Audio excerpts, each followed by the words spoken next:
What's going on, man? Welcome to Muhlarkey Wit Markie.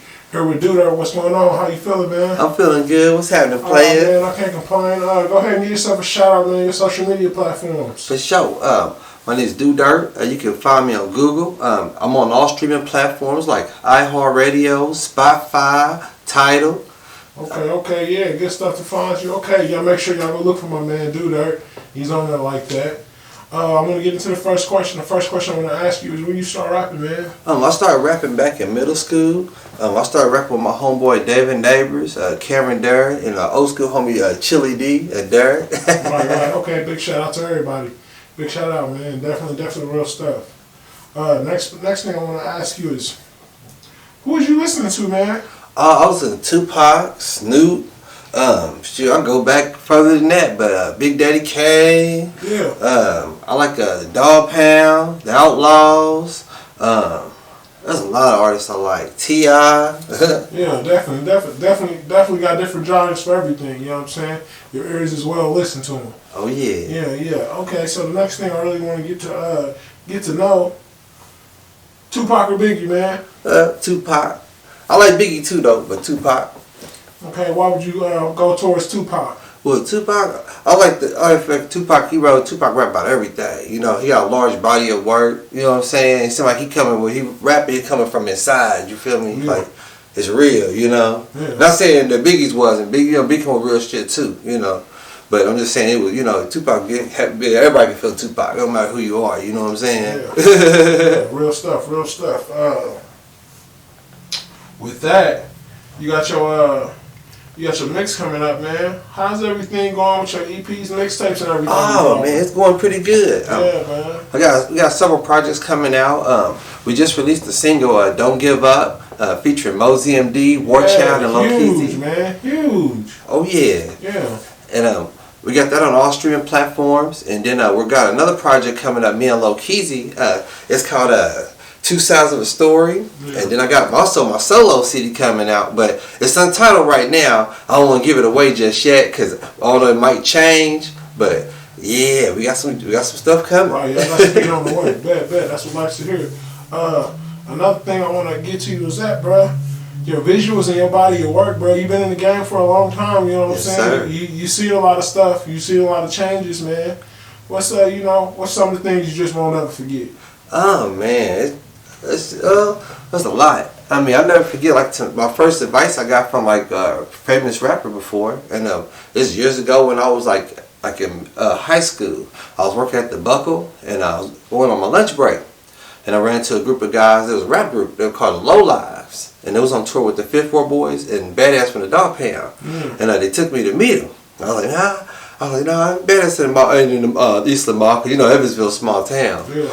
But I met Badass, and I got to eat lunch with them at the Long John Silver's. And I asked Badass, what does it take to, I asked him what advice would you give an artist trying to get in the game? Because at the time I was trying to rap and stuff. I was real young trying to rap. And he said, he told me, because what you put into it is what you get out of it. That's some advice I still take with me to this day. You know what I'm saying? That when I make certain moves and stuff, I try to give it my all. And not only that, I'll also be willing to invest, so I can reap the benefits at the end. Yeah. Definitely the way to go. Now with this Moe Z mix, man, how is it working with a talented artist like that, man? Oh, man, it's like a dream come true. Yeah. You know what I'm saying? First time I ever heard his music was in a Thug Life album. And I remember back in the day, you open up the album covers to tell you who produced the music, on the credits, the writing, and it said Moe Z MD. I heard that front of the credit grade, I was like, man, I wish I had a beat like that, something like that. That was a tough joint, He did a lot of joints though,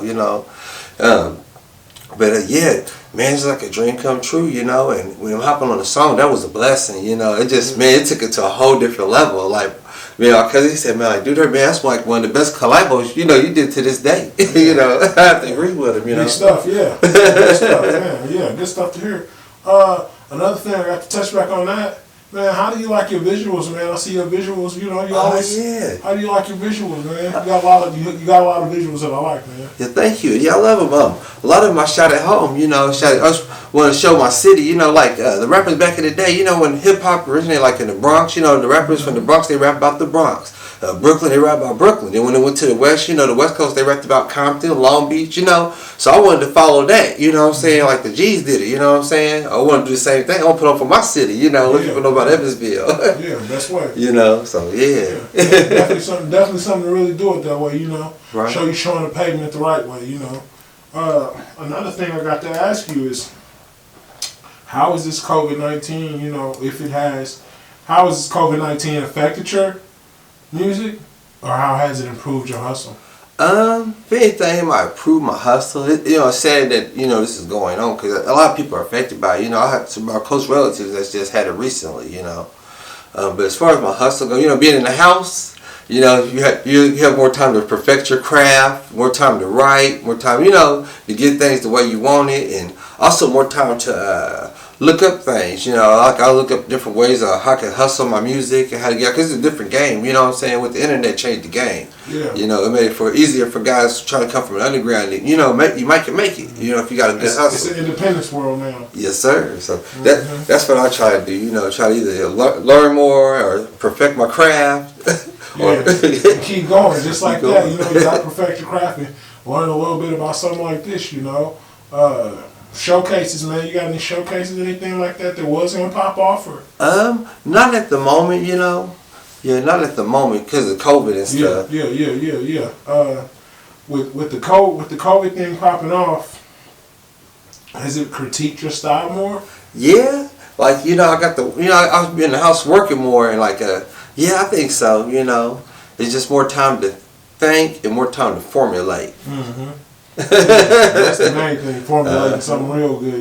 It's easy to come up with a quick plot. That's something totally different to formulate a whole plot to work out to your better judgment. Mm-hmm. You gotta experiment. Definitely. The next thing I want to get to talk to you about is, man, how do you feel about your whole catalog of work from when you first started to now?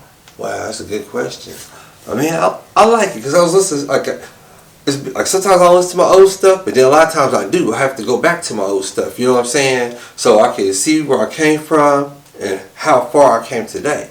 So I like it because I listen to it like from In My Life to Local Celebrity, The Haters Made Me Famous, to The Criminal Lifestyle, up to now, to this next project I'm working on. I see the growth, Mm-hmm. Like someone's like, okay, I see, I just started coming out there, but I heard some joints I got on them joints is just like, some of them are timeless too, I was like right on, but I just noticed the growth in my music as time changes and as I get older, Yeah, always better, but it's always good to see growth in your music, especially when you can look back and you for yourself can be a timeless or people that can still listen to it today, because you got tons of fans all the way from back then still now, so that's something special in itself to have too.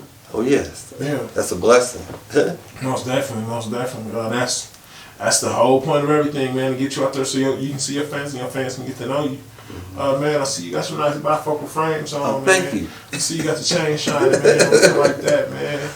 Man, let me hold $1. Oh, for sure. Listen. The next thing I really want to get to know, bro, is the studios, man. How have the studios looked, man? What's the studios, man? I see you was Super Soundz. Yep, it's Superior Soundz. Superior Soundz, man. How was that, man? Man, that mug is off the chain. Like if you like local artists or artists period, if you're in the A12, yeah, definitely tap in my boy A1, getting the Superior Soundz. It's just everything's professional in there. They got a nice booth. My boy A1, he on the beats, going hard. Good looking out there, right? Yeah, it's tight. Man. It's a good look, bro. Always for everything to come together in the city, man. Super duper clean. Another question I want to get to you, and just keep on this topic for just a quick short moment. How is it just seeing the Evansville rap culture? Wow, man. Let me tell you, bro. When I first started rapping, we didn't really have a music scene. It was just only a handful of us. You know what I'm saying? And like I could name some of the groups too. I don't want to leave nobody out, but I remember Big Hustle, SINLOW, David Hildress, and Cynthia. Yeah, big shout out to SINLOW. Mm-hmm. And MR.HAWES, DEBO, Big Cooler. They had a bunch of people cooling too. For Tuffy, they had a bunch of people. Barbershop Connection. They had a bunch of rappers that came to their studio. I used to go to their studio too, back in the day. Know some good brothers too. Man, but and Gator 9 too. I can't forget about Gator 9. I forget Gator 9. They had a good movement too. There's a lot of different movements, but we didn't really have a big music scene. We used to talk about this all the time. You know, so it's good when you see a bunch of new artists popping up. I think it's dope. You know, like you have the pull up guys. Man, there's so many. Man, my little cousin, man, he go hard too. Right. Latte. Fendi. Latte, yeah. Fendi, yeah. So it's a lot of different things moving in a lot of different parts, man, and it's just amazing for people like you to be able to watch the whole success, because like you said, you talked about it, and now seeing it, you know, from all the way back then, it's a big thing, man, to be one of the OG steppers in the game. Yeah, thanks. Yeah, it is. It's a blessing, yo. One of the pioneers, man. Yeah, real life, man. You know, you can tell some things. Right again, man, we're here on Muhlarkey Wit Markie here with Dude Dirt, man. You know yes, sir. Go check him out. Say what shit, man. Hey girl, what are you doing? Nothing, just watching this Muhlarkey Wit Markie. Have you checked out the new episode? I haven't. They compared to shit like the Army, the Navy, the Marines. You might have heard of that.